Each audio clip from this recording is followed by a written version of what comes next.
Before we start, please don't forget to like and subscribe. The sentence had always been a playful, meaningless prelude I muttered into the void when recording my occasional tech review videos, a habit that stuck in my internal monologue even when I wasn't in front of a camera.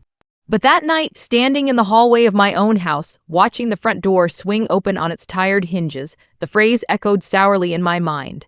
An accidental reminder that I used to invite people into my world voluntarily. Tonight, someone was entering uninvited in a different way. The door creaked open and in walked Rachel, shaking the rain from her dark coat like she was starring in a high-end shampoo commercial. The overhead light struck her hair just right, reflecting off the stray droplets clinging to the strands. She was flawless as always, polished, composed, and unmistakably late. The kind of late that wasn't casual but curated. "Hey," she said breezily, her voice floating into the entryway as she dropped her purse onto the bench with casual grace. "You're up?" "Yeah," I replied from the kitchen doorway. Couldn't sleep. She didn't look up. Her fingers were already working at the buckles of her heels, sliding them off one by one with an impatience she tried to disguise as exhaustion. I stood still, arms crossed, watching her movements as if they were clues, which, in hindsight, they were. The overhead light cast a sharp, clinical glow across the tile, and that was when it hit me. Something in the air shifted. Something wrong, something out of context. That smell, it wasn't perfume, and it wasn't her shampoo. It wasn't anything she normally wore. It was cologne, heavy, masculine, unmistakably intentional, and definitely not mine. My eyes narrowed before the question fully formed. I knew what I was smelling, but the human mind clings to denial like a talisman. "You wearing a new scent tonight?" I asked flatly. Rachel glanced up. Her eyes flickered in a way only someone who knows they're being studied gives away. "What? Oh, no, that must be from the restroom. They had one of those automatic spray things. It was awful. I sprayed my hands to cover it up." I tilted my head slightly. Because it smells a lot like Hugo Boss. Not citrus, not vanilla, leather, musk, and regret. She let out a laugh, light and airy, but there was something brittle beneath it. "Something rehearsed. Thomas, seriously, it's just the air freshener." I took a step forward. "Which restaurant?" "Rosa's, off Lamar. Me, Laura, and Jasmine. We split a pitcher of margaritas. You know, girl talk. Blah, blah." She waved her hand dismissively, turning her shoulder just enough to create distance. "Jasmine," I repeated quietly. "Thought she moved to Denver last month." Rachel flinched, barely. So small most people wouldn't have seen it. "But I saw it. She's back visiting for the weekend," she answered, too fast, too neatly. I nodded slowly, letting silence settle. The kind of silence that squeezes truth out of a person without raising your voice. "You were gone for 4.5 hours, I said, glancing at the clock. She placed her coat carefully on the hook, trying to turn the moment into something domestic, something normal. "Are you interrogating me?" she asked, forcing a smile that didn't reach her eyes. "No, Rachel. I'm asking you what happened tonight because something doesn't add up." She rolled her eyes, a move designed to imply all of this was dramatic and unreasonable. "Seriously, Thomas, I go out for dinner with my friends and now I'm on trial. This is ridiculous." "You came home smelling like another man," I said, "and you're giving me names that don't line up.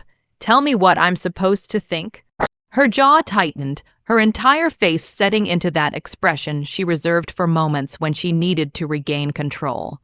She pulled out her phone and waved it dramatically. "Fine, want proof? I'll call Laura right now." She hit speaker. The ringing echoed sharply in the entryway, two clean tones cutting through the tension. Then Laura's voice came through, chipper, lively, almost too bright. "Hey, Ratch, can you tell Thomas where we ate tonight?" Rachel said, wearing a smile sharpened like a blade. Laura didn't even hesitate. "Rosa's on Lamar. That air freshener in the ladies' room is still terrible." Rachel arched her eyebrows at me as if to say, checkmate.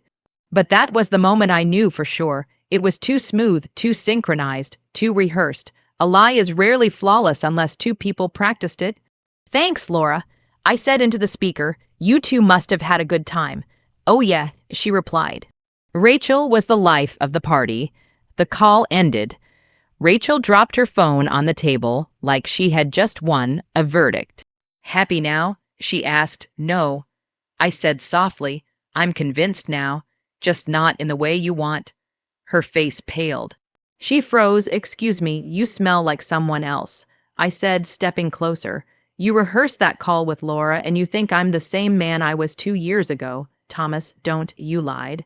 My voice wasn't raised. It was calm, controlled, final. Whatever game this is, I'm not playing along. I didn't wait for her answer. I walked past her, picked up the plate of food I had reheated earlier, and placed it gently on the counter. "You hungry?" I asked. "Or did he buy you dinner too?" She stared at me, jaw tight, and for the first time, I saw something break behind her polished eyes. A crack in the facade. I didn't stay to watch it widen. I simply walked upstairs. My name is Thomas. 36, systems analyst, quiet observer. I live in a two-story house on a cul-de-sac in Austin, Texas.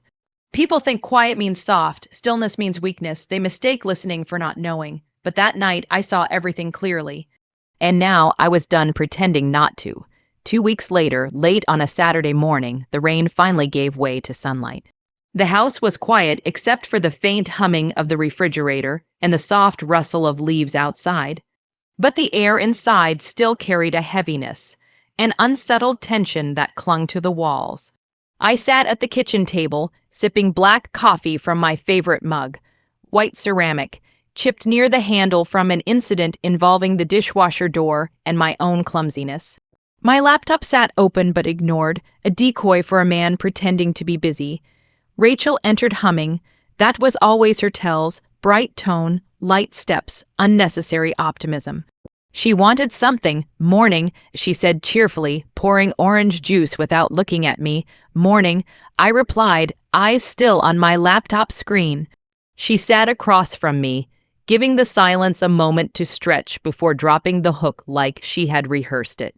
"So, I was thinking," she reached for a strawberry, chewing with exaggerated thoughtfulness. "For my birthday this year, the girls and I want to do something different."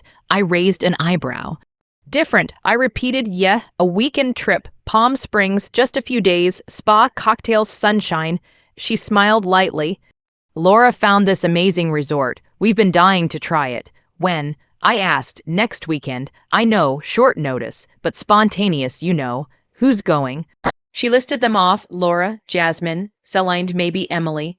"Emily?" I asked. "Didn't she have a baby last month?" Rachel hesitated. "Right, okay, probably just the three of us then." I let the silence return. Silence was powerful. Silence forced truth to look itself in the mirror. "What's the name of the resort?" I asked. She blinked. "What? The place you're staying, name of the resort." She looked away, sipping her juice like it required her full attention. Something Palms, Desert Palms, I think. You booked flights already." Laura handled the booking. She said quickly, "Mind showing me the itinerary?" A crack appeared in her expression, irritation rising to the surface. "Thomas, what is this?" she snapped. Another interrogation. "No," I said, calm as ever. "It's a conversation between a husband and wife about where his wife is going." "I told you it's just a girls' trip." "Then why is it a problem to share details?" She stood abruptly, grabbing her phone, eyes blazing. "You don't trust me, that's the issue. I trust you." I said, "But I also pay attention, and last time you came home smelling like a man and blamed an air freshener." Her hand froze before she tapped Laura's contact. Then, with forced composure, she hit speaker. It rang longer this time. "Hey, Ratch," Laura said, voice pitched slightly higher, slightly nervous. "Thomas wants to know the name of the place we're staying in Palm Springs." Pause.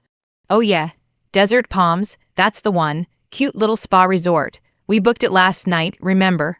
Rachel smiled tightly at me, but I caught everything. The tremor, the timing, the too eager delivery. "That's good to know," I said calmly. "You two must be excited." A beat of silence, then super excited, Laura replied. Rachel ended the call and crossed her arms. "Happy now, almost," I said, sipping my coffee. "So to confirm, next Friday to Sunday, Palm Springs with Laura and Jasmine, Desert Palms, right?" She nodded slowly. "Right, great, just wanted to make sure the facts were straight." She stared at me for a long moment before walking upstairs, her steps quick, almost defensive. She didn't want space, she wanted distance, the kind created by secrets, and I wasn't about to look away. Friday morning, 9:12 a.m., Rachel's suitcase sat by the front door, pristine designer, and packed with a precision that suggested familiarity, not spontaneity. She wore oversized sunglasses indoors, pretending to be in a rush. "I'll call you when we land," she said, kissing my cheek lightly. "Have fun," I said, holding the door open. She paused as if expecting something more, a question, a doubt, a plea. Instead, she got my silence. The taxi pulled away. I watched until the car disappeared down the street. Then I grabbed my keys and drove the opposite direction. 15 minutes later, I pulled up to Laura's house. Every light was on, strange for someone who was supposed to be in another state. I rang the bell, silence. Then soft footsteps. The door cracked open an inch, and there stood Laura. Hair frizzy, face bare, still in pajamas. Her eyes flicked nervously. "Thomas," she said weakly. "Hey, what's up? I thought you were in Palm Springs," I said casually. "Oh, no, I was supposed to, but I woke up feeling off, nausea, had to stay behind. So you stayed?" I asked. "Yeah," her hand gripped the door frame, blocking my view. "You mind if I use your bathroom?" I asked. Traffic was a nightmare. She blinked quickly. Yeah, sure, quick though. Place is a mess." Inside, the living room was untouched, no suitcase, no packed items, no signs of anyone preparing to travel. The air carried the same scent as that night, synthetic, musky, faintly chemical, not restroom spray.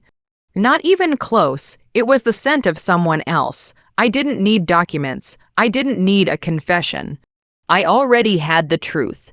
I washed my hands, dried them on a damp towel, and returned to the living room. Laura stood rigid, arms crossed, eyes avoiding mine. "You okay?" she asked. "I'm fine." I walked to the door, paused, and turned slightly. "Tell Rachel I hope she enjoys her trip." I left without waiting for a reaction. Outside, I sat in my car, engine idling. I felt no anger, no sadness, just clarity. Cold, focused clarity. Rachel wasn't in Palm Springs, and now I had confirmation. Time to move, time to watch, time to end this right. I booked the cabin immediately, no hesitation. No second thoughts. A small place 15 minutes outside Palm Springs, far enough to stay unseen, close enough to observe. The cabin was simple. A twin bed, a humming mini fridge, and a desk scarred with old rings from forgotten coffee mugs. Perfect. The next morning, I drove to the Desert Palms Resort. The parking lot buzzed with tourists. The lobby smelled of citrus and expensive tranquility, and then I saw her. Rachel lounged by the pool in a private cabana, sunglasses perched atop her head, a drink with a tiny umbrella beside her. She looked like a postcard, a glossy lie pretending to be a life. Beside her sat Matthew Harper, Laura's husband. Their bodies tilted inward, laughter shared between them like an exclusive language. His hand brushed her lower back. Her smile widened in that way lovers smile when they think no one sees. But I saw. From behind the hedges, I raised my phone and took photo after photo. No need for zoom, no need for perfect angles. This wasn't art. This was evidence. By the time I finished, I felt nothing at all. Not pain, not fury, just absolute certainty. Rachel hadn't lied once. She'd built an entire parallel life.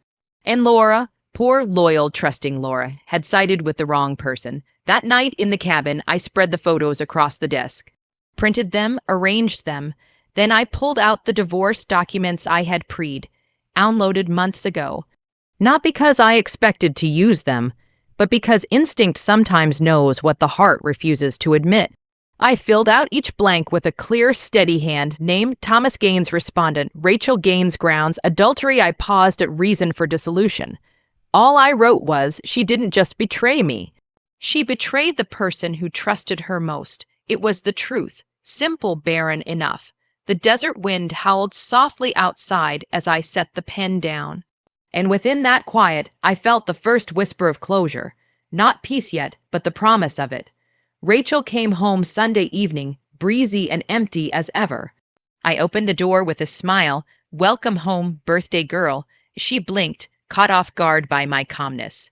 "You're in a good mood." Thought I'd do something special. Planned a little belated birthday dinner. Just us and some friends, Laura included. She froze, but only for half a second. "That's sweet," she said, forcing a smile. The table was set by 6, candles lit, familiar scents filling the air. Guests arrived one by one. Laura hugged her, eyes tired, voice strained. The cracks were spreading. Dessert came. I placed an envelope beside Rachel. "What's this?" she asked. Just one more surprise. She opened it. Her eyes widened. "Thomas, what is this?" "Read it." I said gently, "Or I can." She didn't read. Her lips parted. Her pulse hammered visibly in her neck. "Laura," I said simply, "these are divorce papers." Silence consumed the room. "Why?" Rachel choked. "Why would you?" I glanced at Laura. "She's a good girl." Laura said desperately. "Thomas, she's a good girl." I nodded. "Yeah, she is, especially with your husband." Gasps erupted. The room fractured. Rachel stood abruptly, wine spilling. She reached toward Laura. Laura recoiled. And everything ended. Night dragged itself into the bones of the house. Guests fled. Silence settled. I packed her suitcase, methodically, calmly. She pleaded, cried, begged. "You ambushed me." She said, "You humiliated me." "No," I replied, "you did that. You just didn't expect someone to say it out loud." Her admissions came in broken sobs. "I didn't cheat on purpose. I was lonely. You disappeared into your work. Matthew was just there." Excuses layered into excuses. None of them bridged the chasm she'd created. I called the cab. "I'm not shutting you out," I said. "I'm closing the door you walked through." She followed me downstairs, mascara streaking, steps unsteady. I placed her suitcase by the door. The headlights appeared. "You already called," she whispered. 10 minutes ago." "Where am I supposed to go?" "Wherever you told them you were last weekend." She buckled inside, but I didn't flinch. "I'm not angry." I said quietly, "But I'm done." And I meant it. She left, the door shut softly behind her, not slammed, just closed, like the final line of a story I no longer wanted to read. 8 a.m. the next morning, a soft knock at the door. I already knew. Laura stood there broken, hollow, trembling. She didn't say hello, just, "Can I come in?" She walked inside slowly, eyes scanning for Rachel. There was only her absence. "Is it true?" she whispered. "I need you to tell me because I can't sleep until I know." I didn't speak at first. "You defended her," I finally said. "You told me she was a good girl." "I thought I was protecting her," Laura whispered. "I didn't know I was protecting this." She swallowed hard. "Do you have proof?" I walked to the bookshelf and took out the folder I had prepared. Inside, 8 photographs, a hotel receipt, room service order, 2 entrees, 2 drinks, Matthew's signature. I set the folder down. Laura stared at it like it might burn her fingers. The night deepened around the house as if the world were folding inward, compressing into a single point of tension that pulsed between us like a dark star. Somewhere in the distance, a stray dog barked. Cars hissed over the wet road. The refrigerator hummed with the relentless patience of an appliance that didn't understand human unraveling. Rachel stood in the middle of the living room, arms wrapped around herself, as though the air had grown cold. Her hair, still slightly damp from the rain, curled in loose strands around her face, giving her a strangely fragile look. She had always seemed untouchable to me, like someone built from polished stone, always in control, always poised. But now that veneer wavered. She looked at me as if she were expecting me to do something, say something. Break the silence, fix whatever was broken, but the truth was, I didn't know where to begin. The chair creaked as I sat heavily in it, running my fingers through my hair. The weight of everything, hours, days, maybe even years of tension, pressed down on me. Finally, I exhaled. "Rachel," I said quietly, "you're not telling me something." Her eyes flickered. "I told you everything important, but not everything real." A tremor passed through her posture, barely visible but undeniably there. She walked to the window, her hand lifting to the cold glass, tracing an absent-minded circle in the condensation. The street light outside cast golden bars across her shoulders. "You always do this," she said finally. "Do what? You assume the worst. You assume I'm hiding something huge, something catastrophic, something that justifies this whole mood." I almost laughed, not out of amusement, but in disbelief. "Rachel, you walked in late, rain, soaked, acting like everything was fine while the air in this house was suffocating. You didn't check on the dinner we were supposed to have together. You didn't even say why you were late. And now you're pacing like you're waiting for a bomb to go off." Her jaw tightened. "You're overthinking. Then say it," I replied. "Say what's really going on." Her breathing quickened, a subtle shift, but enough for me to notice. She crossed her arms again, rubbing her hands against her sleeves, as though trying to warm herself. "It isn't what you think," she murmured. "Then what is it?" Silence expanded again, thick and uncomfortable. Finally, she turned to me. Her eyes were glossy, reflecting the soft amber light of the lamp. "Can we not do this tonight?" The question was simple, but her tone was pleading, almost desperate. And that desperation sent a chill down my spine, because Rachel rarely pleaded. The storm outside had quieted, replaced by the soft dripping of water from the gutter. The house felt too still, too expectant.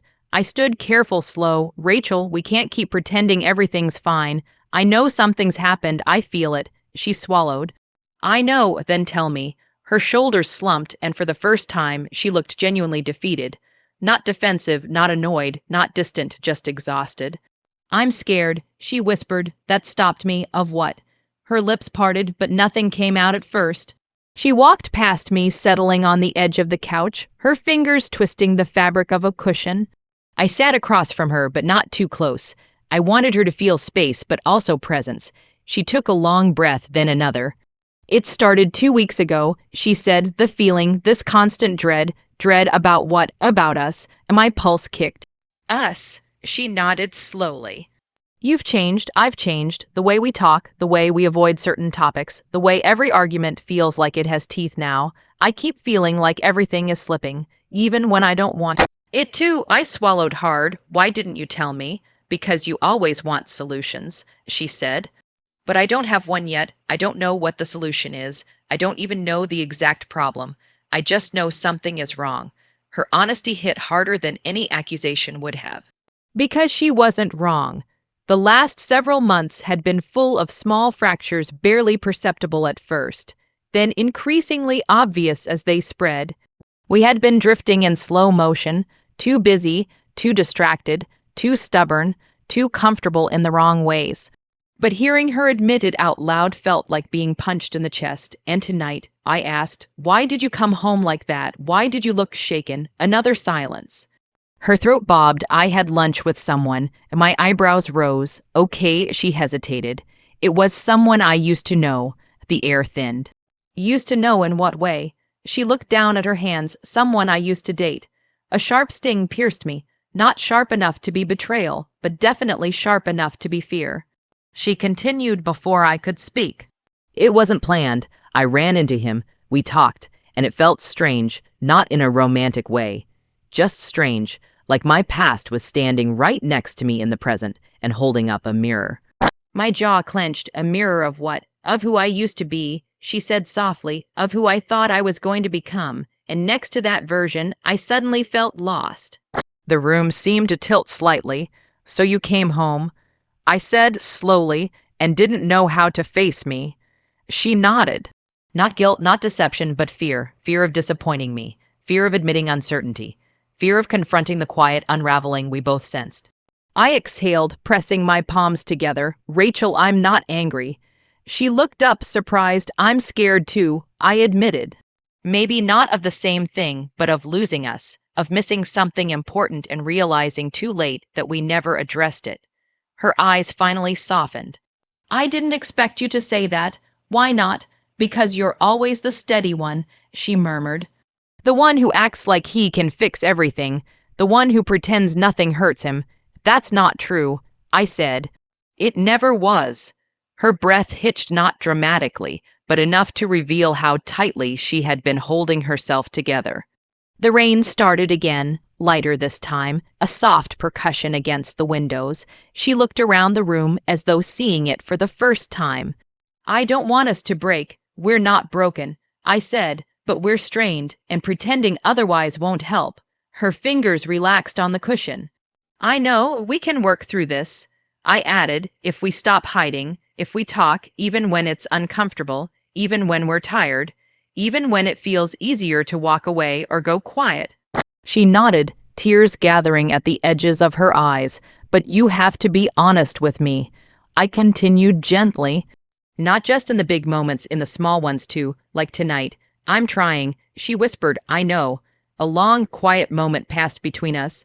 Then I walked over and sat next to her. Not too close, but close enough for our shoulders to nearly touch. She didn't flinch, she didn't pull away. She simply breathed slow and shaky, as though inhaling for the first time in hours. Rachel, I said softly, are you here with me, truly here? She wiped her cheek, yes. And do you want to stay, not out of obligation, out of choice? She looked at me, eyes clear despite the tears. Yes, she said, I want to stay. Relief flowed through me, quiet and steady. Not triumphant, not loud, just present. Real, she leaned into me, resting her head on my shoulder, and I wrapped an arm around her. The tension in her body softened, gradually, like ice thawing. We sat like that for a long time, listening to the rain. Eventually, she spoke again, barely above a whisper. Can we start over? I nodded. We don't need to start over. We just need to continue differently. She smiled faintly. I can do that. Good. I replied. We didn't fix everything that night. We didn't map out the whole future or solve every unspoken worry. But we opened a door that had been closed for too long, and sometimes that is enough. The storm outside eased into a gentle drizzle, the kind that makes the world feel washed and new. The kitchen that had felt hostile, the hallway that had felt haunted, the living room that had felt like a battlefield. They all softened in the quiet. We breathed, we talked, we sat together, and for the first time in a long time, we didn't feel alone in the same room. That was the night everything almost fell apart, and the night we decided it wouldn't.